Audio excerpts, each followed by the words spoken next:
So in this video I'm going to talk about some tips about fingerboarding, things that I've learned over the years, and how to improve on certain things. And so a little backstory: I first started fingerboarding back in 1997.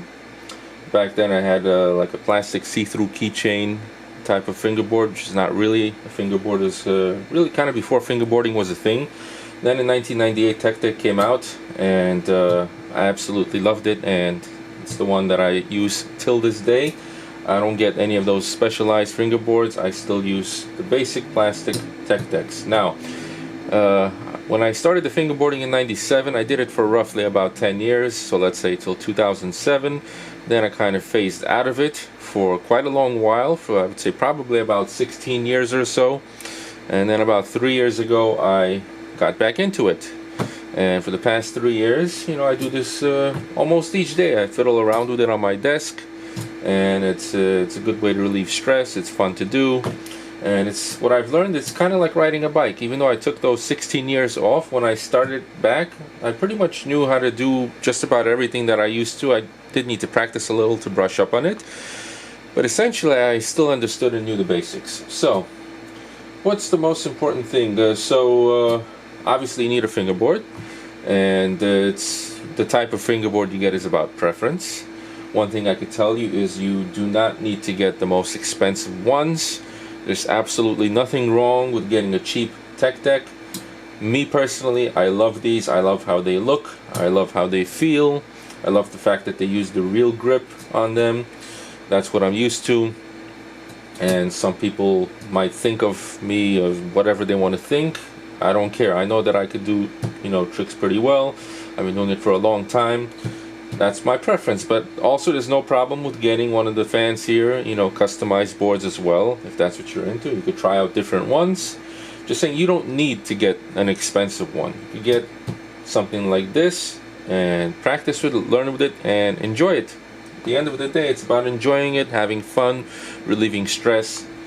So once you have your fingerboards, first thing you have to do, I would say, is master the ollie.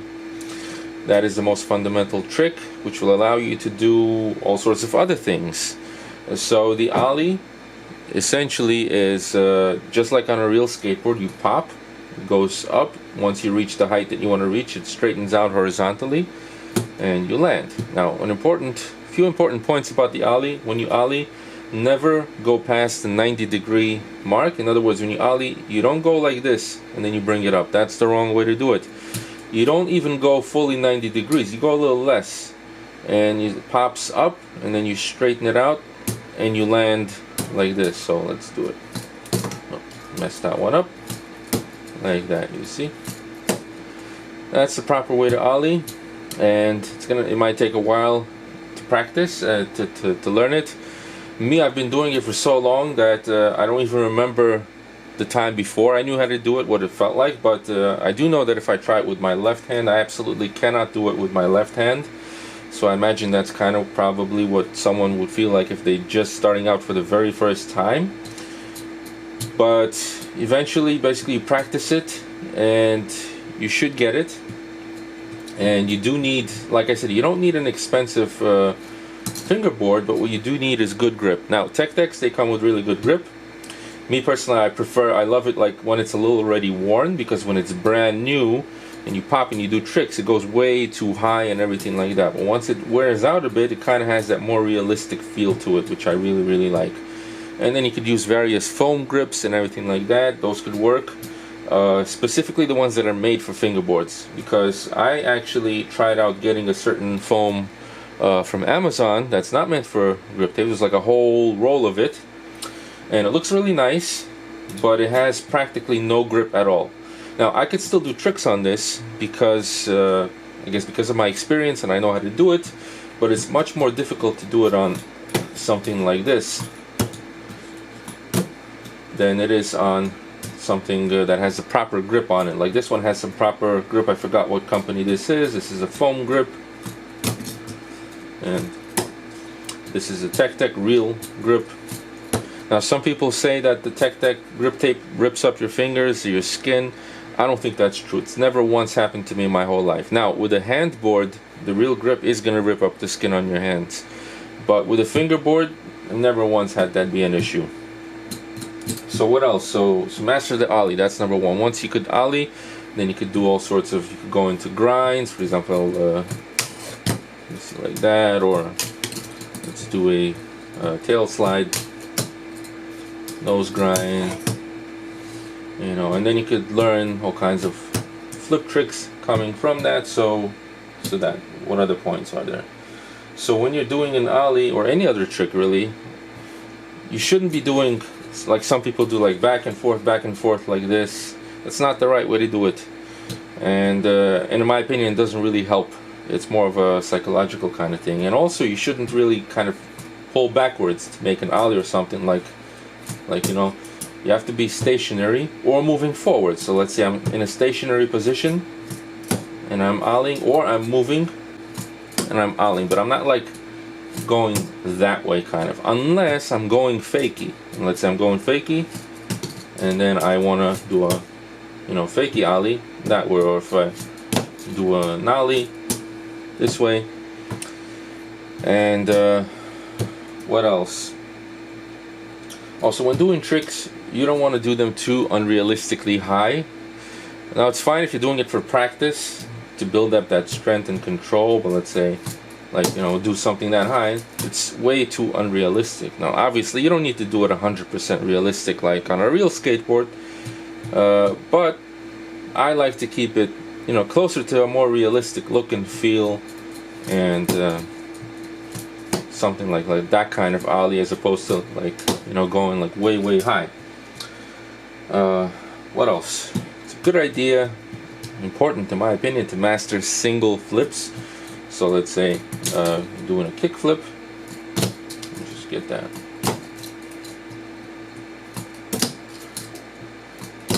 It's taking me a few tries. There we go. You see, it flips one time. Now you could do it multiple. Sometimes when you're practicing or learning a new trick, it's gonna flip many times, like that, you know, and it might look cool and everything like that, but you want to master it where you can control it. Let's say you want to do a single flip, kick flip, you do that, and then after that in your mind you want to do a double flip, you do the double flip, because that's what you're planning on. So right now, let's say planning on a single flip right here and double flip.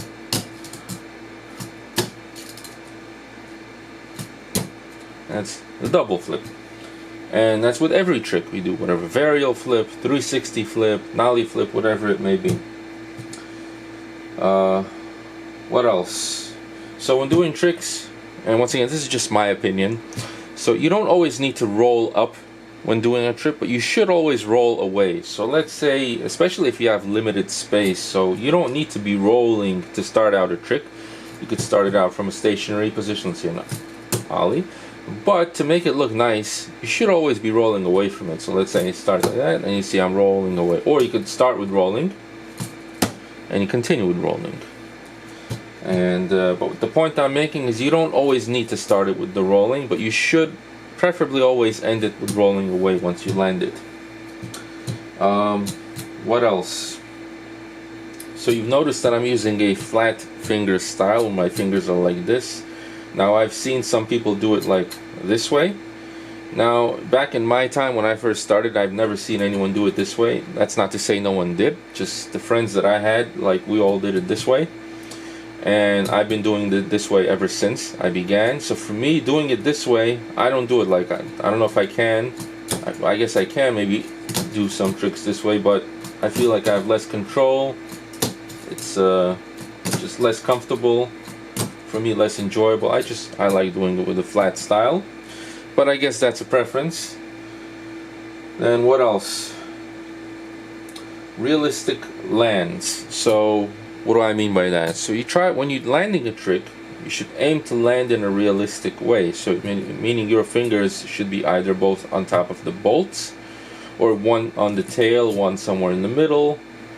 But not something like, you know, both over here, both up front. I mean, that technically you could say that's a good land for practicing, but you need to work your way up where you're landing tricks properly, you know. You see, landing it like that. What else? Next. smooth motion. That's very important.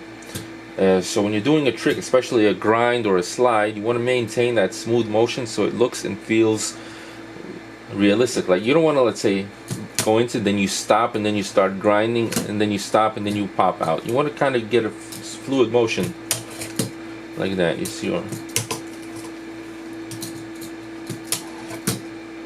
that. Get that fluid, realistic motion. Imagine that your fingers, it's a real skateboarder doing the trick, and you can't just like go into it like, you know, stop and then slide and then like.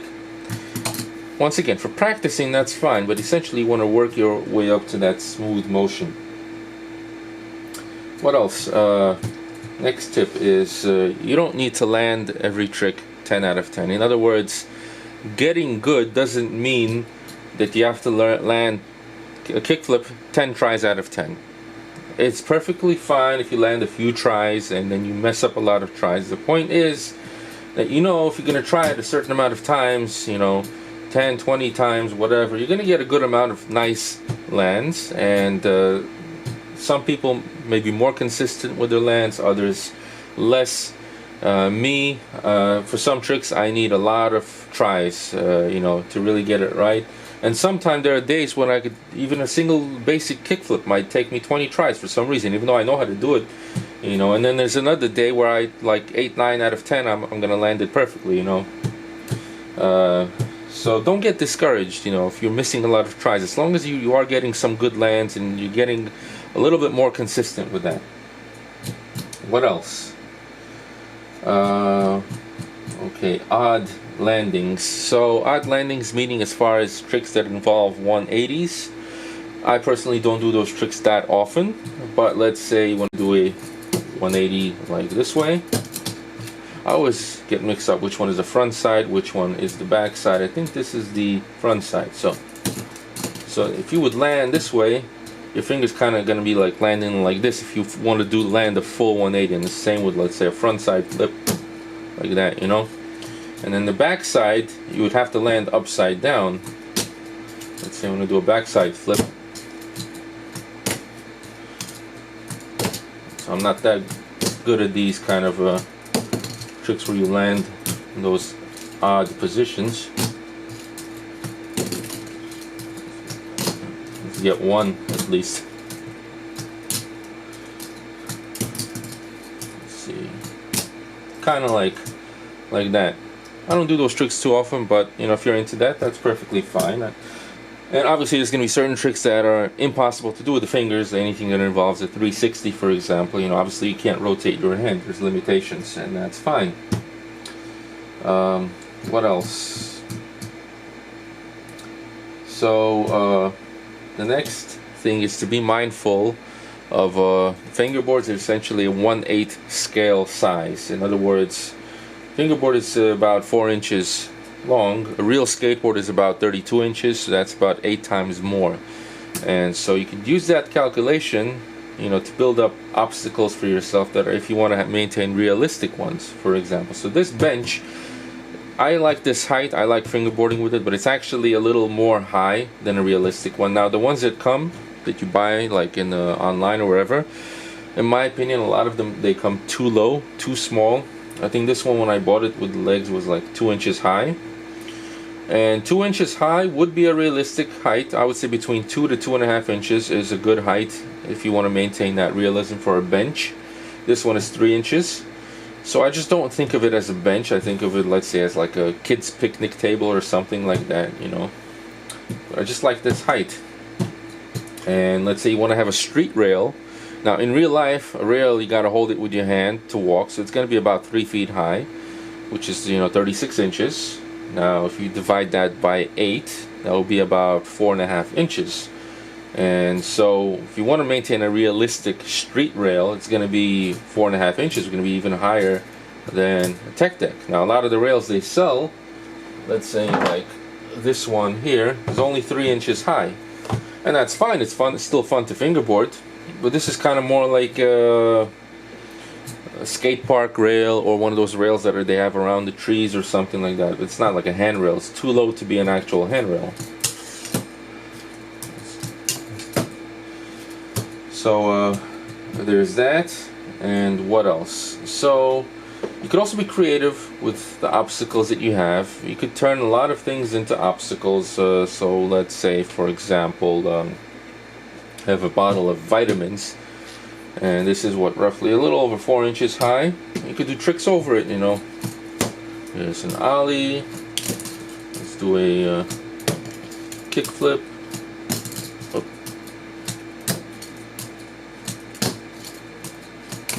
See, it's taking me a few tries sometimes. Yeah, that was a good kick flip.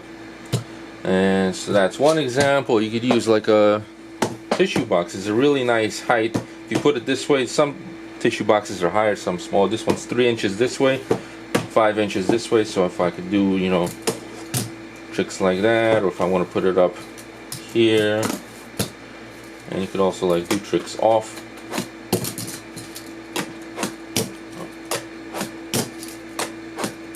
And an ollie flip off of this.